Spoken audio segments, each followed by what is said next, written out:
पास आई है। ये गाड़ी क्या थी, धुआं मार रही थी, स्मोक कर रही थी बहुत ज़्यादा। तो ये एक्टिवा 3G है।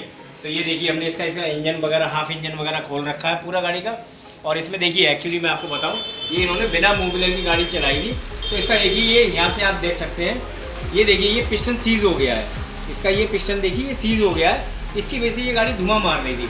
तो हमने क्या करा, अब ये तो हमने सब निकाल दिया और ये हम नया ब्लॉक लेके आए, नया पिस्टन है, करवा दिया बोर वगैरह, इसमें बाल वगैरह आपको हमने सब डाल दिए ओरिजिनल लाके, ये बाल वगैरह। और ये अब हम गाड़ी को फिट कर रहे हैं और ऐसा सारा सामान पड़ने के बाद ये गाड़ी का धुआं बंद हो जाएगा और बिल्कुल गाड़ी स्मूथली चलेगी, अच्छी चलेगी। और ज़्यादा से ज़्यादा इस वीडियो को लाइक करें, सब्सक्राइब करें, शेयर करें।